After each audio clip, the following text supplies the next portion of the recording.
जय हिंद दोस्तों। चलिए क्लास शुरू करते हैं। आपका चैप्टर 4 हो रहा है क्लास 10th का, ठीक है। द्विघात समीकरण 4.a। तो एक नंबर मैंने क्वेश्चन बता दिया था। आज 2 नंबर देखेंगे। तो कहता है निम्न स्थितियों को द्विघात समीकरणों के रूप में निरूपित करिए। तो आपको मैंने बताया हुआ है द्विघात समीकरण के रूप में कैसे करना है, उसका क्या फॉर्मूला है। तो ax² plus bx plus c बराबर क्या है, 0 है। याद है ना आपको, मैंने कल बताया था ax² plus bx plus c बराबर 0 द्विघात समीकरण, ठीक है। इस तरह से निरूपित करेंगे। तो इसी को निरूपित करना है। तो देखिए पहला क्वेश्चन क्या कहता है, एक आयतकार भूखंड का क्षेत्रफल 528 मीटर स्क्वायर है। यहीं पे रुक जाइए, ठीक है। हमने लिख दिया आयतकार भूखंड का क्षेत्रफल कितना, इतना लिख दिया। आगे बढ़िए, क्षेत्र की लंबाई मीटरों में है, चौड़ाई के दोगुने से अधिक है। अधिकतर स्टूडेंट आयु वाला और इस टाइप वाला क्वेश्चन में 100% फंस जाते हैं। वैसे 100% वही बच्चे फंसते हैं जिनका थोड़ा मेहनत कम है, ठीक है। बुरा नहीं मानिएगा, जिनका मेहनत अच्छा है वो नहीं फंसेंगे। और हमें भूखंड की लंबाई और चौड़ाई ज्ञात करना है। सबसे पहले ध्यान रखिए, आयत यानी आयताकार जो भूखंड बोला, आयत कैसा होता है, जिसकी आमने सामने की भुजा क्या होती है, बराबर होती है। यानी ये भुजा अगर बी है तो ये भी क्या होगी, बी। ये एल है यानी लंबाई है, तो ये भी क्या होगी, लंबाई। समझ में आया बात को। यानी ये अगर 2 है तो ये भी क्या होगी, 2 होगी। ये 3 है तो ये भी क्या होगी, 3 होगी। यानी आमने और सामने की भुजा क्या होती है, बराबर होती है। और आयत का आपको 2 फॉर्मूला याद होना चाहिए। आयत का क्षेत्रफल बराबर क्या होता है, लंबाई गुने चौड़ाई। और आयत का परिमाप बराबर होता है 2 × l + b। चलिए यहां तक ये हो गया।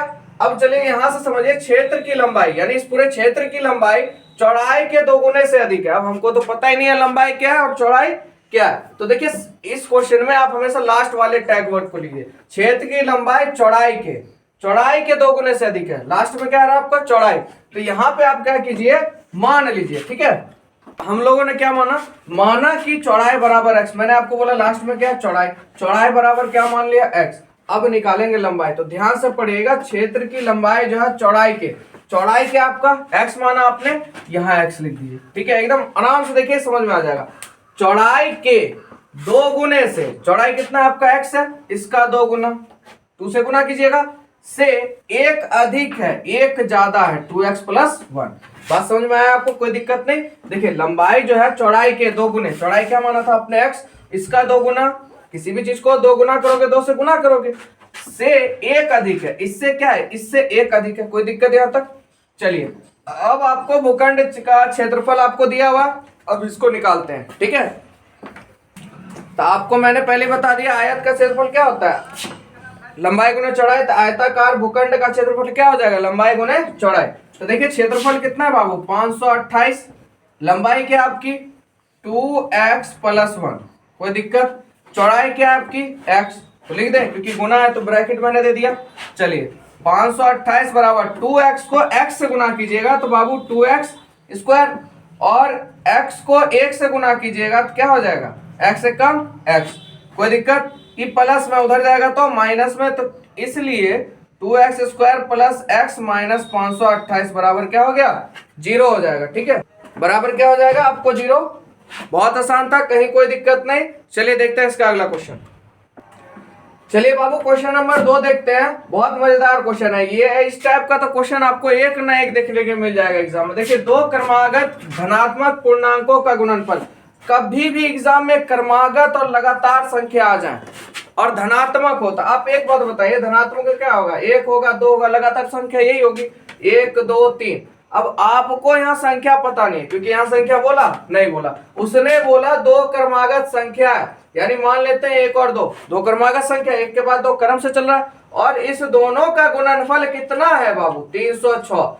तो आपको क्या लग रहा है, 2 1 कम 2, 306 कैसे आ गया। तो ये बात हमको पता नहीं है, ये मैंने आपको समझाने के लिए बताया। तो यहाँ पे इसी चीज को गायब कर दिया क्वेश्चन ने। यानी यहाँ पे क्या है और यहाँ पे क्या है, गायब कर दिया। बस बोल दिया 2 क्रमागत संख्याओं का गुणनफल कितना है, 306। तो चलिए इसको बनाते हैं। तो कभी भी इस टाइप का है तो हमेशा ध्यान रखिएगा, जब भी क्रम से चलेंगे तो देखिए पहला क्रम क्या होगा आपका x, उसके बाद अगला क्रम x + 1, उसके बाद अगला x + 2। कहिएगा कैसे सर, मान लेते हैं x का मान 10 है, तो 10 1 11, 10 2 12। तो देखिए 10 11 12 क्रम से चला ना, एक सीरीज में जा रहा है। समझ में आया बात आपको। तो क्रमागत और लगातार आए तो आपको इसी तरह चलना है, ठीक है। तो यहाँ पे देखिए सबसे पहले हम क्या करेंगे, माना कि पहला धनात्मक, देखिए माना कि पहला धनात्मक पूर्णांक बराबर x तथा दूसरा धनात्मक पूर्णांक बराबर क्या हो जाएगा x प्लस 1। यहां तक आपको कोई दिक्कत नहीं, इस दोनों का है ना गुणनफल 306 है। चलिए अकॉर्डिंग टू क्वेश्चन चलते हैं, ठीक है। तो x इंटू एक्स प्लस 1 दोनों का गुना कर दिया मैंने, और इस दोनों का गुणनफल कितना है बाबू 306, ठीक है। तो x को x से गुना करेंगे एक्स स्क्वायर, प्लस x को 1 से गुना करेंगे बाबू x बराबर 306। तो यहां तक आप समझ गए, ठीक है। थोड़ा लाइट चल गया था, एक्स स्क्वायर प्लस एक्स बराबर 306, प्लस में है बाबू, ये इधर आएगा तो माइनस में, x square plus x minus 306 बराबर 0। कोई दिक्कत? चलिए अगला क्वेश्चन, चलिए अगला क्वेश्चन है बाबू, देखिए ये आयु वाला क्वेश्चन आ गया, ठीक है। ये आपके दो चर वाले समीकरण में भी आता है, ठीक है। तो अच्छे से समझ लीजिए, इस ये अगर समझ गए ना तो इस टाइप का क्वेश्चन आपका कितना भी घुमा फिरा के पूछ दे आप बना लीजिएगा। चलिए क्वेश्चन शुरू करते हैं। देखिए कहता है बाबू, रोहन की माँ उससे 26 वर्ष बड़ी है। रोहन की जो माँ है, रोहन से 26 वर्ष अधिक है। देखिए ध्यान से पढ़िए, रोहन की माँ उससे किससे, रोहन से 26 वर्ष क्या है, बड़ी है। मान लेते हैं, ठीक है, यहाँ पे माना, ठीक है, रोहन की वर्तमान आयु को मान लेते हैं हम, क्या चीज बाबू x। तो यहाँ पे रोहन की माँ जो है उससे कितने वर्ष बड़ी है, 26 वर्ष। तो यहाँ पे क्या हो जाएगा बाबू x प्लस 26। रोहन की आयु x है तो उससे 26 वर्ष बड़ी है, तो 26 प्लस हो जाएगा। चलिए आगे बढ़िए, उनकी आयु वर्षों का गुणनफल, यानी इनकी आयु का गुणनफल वर्ष में गुना हो रहा है, ठीक है। अब से 3 वर्ष पश्चात, अब से 3 वर्ष पश्चात, देखिए पश्चात और पूरब, इसको ध्यान रखें। पूरब मतलब पीछे, पश्चात मतलब आगे, जैसे बाद में और पहले, ठीक है। तो यहाँ पे हम चलते 3 वर्ष पश्चात मतलब आगे जाएंगे, तो आगे में क्या होगा, प्लस होगा, पूरब में पीछे यानी माइनस होगा। तो रोहन की आयु 3 साल आगे जा रही है, 3 साल आगे जा रही है, तो 3 साल तो रोहन बढ़ेगा ना, यानी x प्लस क्या हो जाएगा 3 हो जाएगा। रोहन पहले x साल तक, x साल वर्ष का था, यानी वर्तमान आयु उसकी x थी, और 3 साल बाद वो 3 साल बढ़ेगा, यानी उसका अगर मान लीजिए 10 साल है तो 10 3 13 साल, 3 साल आगे जाएगा, 3 साल बढ़ेगा ना जी, तो x प्लस क्या हो गया 3 हो जाएगा। तो इसकी माँ भी तो बढ़ेगी, बेटा बढ़ रहा है तो माँ तो बढ़ेगी ना। चलिए तो x प्लस वर्तमान आयु कितनी थी बाबू 26 प्लस 3, तो बराबर x प्लस कितना हो जाएगा 29। कोई दिक्कत? 3 वर्ष पश्चात होने के बाद इनके जो वर्षों का गुणनफल है, देखिए यहाँ पे बोला, इसमें नहीं बोला, वर्तमान आयु में बोला, 3 वर्ष पश्चात जो है इनके आयु का गुणनफल कितना हो जाता है 360। चलिए अकॉर्डिंग टू बाबू क्वेश्चन चलते हैं। तो रोहन की आयु है x प्लस 3, गुना हो रहा है ध्यान रखिएगा, और इसकी माँ की आयु है x प्लस 29, बराबर कितना हो जा रहा है बाबू 360। x निकालेंगे तो क्या बचेगा x प्लस 29 प्लस यहाँ हो गया 3, फिर x प्लस 29 बराबर कितना बाबू 360 हो जाएगा, ठीक है, ठीक है। तो बाबू x को x से गुना कीजिए, क्या हो जाएगा एक्स स्क्वायर, प्लस x को 29 से गुना कीजिएगा 29x, प्लस 3 को x से गुना कीजिएगा 3x, प्लस है तो प्लस पड़ गया, 29 को 3 से गुना कीजिएगा शायद 87 आएगा, 9 3 27 बराबर 360। चलिए इधर बढ़ते हैं। तो देखिए एक्स स्क्वायर का बाबू x square x x same है, 29 3 कितना हो जाएगा प्लस 32x बराबर, देखिए 87 प्लस में उधर भेज देंगे तो माइनस में, 360 minus 87, x square plus 32x बराबर, इसमें इसको घटाएगा 10 में से 3 7 गया 3, 8 7 15 273, अब इसको इधर ले आइए, x square plus 32x plus में इधर आएगा तो माइनस 273 बराबर 0, ठीक है। आप लोगों को कहीं से कोई दिक्कत नहीं होगा, ठीक है। अगर दिक्कत होता है तो आप आराम से कमेंट कीजिए, वैसे प्रॉब्लम नहीं, आराम से वीडियो देखिएगा तो समझ सब आ जाएगा। चलिए अब इसका लास्ट क्वेश्चन देखते हैं। चलिए बाबू अगला क्वेश्चन है आपका क्वेश्चन नंबर 4, लास्ट क्वेश्चन, और ये जो है ना बिहार बोर्ड का बड़ा पसंदीदा क्वेश्चन है, रेलगाड़ी वाला। ये क्वेश्चन तो 100% किसी ना किसी चैप्टर का जो है रेलगाड़ी वाला डाल ही देता है। तो चलिए देखिए बनाते हैं इसको, बहुत आसान होता है, घबराइएगा नहीं। एक रेलगाड़ी 480 किलोमीटर की समान दूरी से चल रही है, दूरी समान चाल से चल रही है, ठीक है भाई। उस कैसे चल रही है 480 किलोमीटर की दूरी से चल रही है, यदि इसकी चाल 8 किलोमीटर प्रति घंटा कम होती है, 8 चाल क्या हो रही है, 8 किलोमीटर प्रति घंटा कम हो रही है। पहले तो सबसे पहले ये समझ चाल है क्या, चाल आपको पता है नहीं पता, तो सबसे पहले हम क्या करेंगे, माना कि रेलगाड़ी की चाल बराबर हम मान लेंगे x किलोमीटर प्रति घंटा। कोई दिक्कत, माना कि रेलगाड़ी की चाल बराबर x किलोमीटर घंटा। उसके बाद एक रेलगाड़ी जो 480 किलोमीटर की दूरी तय कर रही है, कितनी दूरी तय कर रही है, 480 किलोमीटर। कोई दिक्कत, तो समय बराबर क्या होता है, आपने पढ़ा होगा दूरी बराबर क्या होता, चाल बराबर क्या होता है, फॉर्मूला याद होगा फिजिक्स में भी, चाल बराबर होता है दूरी बटा बाबू समय।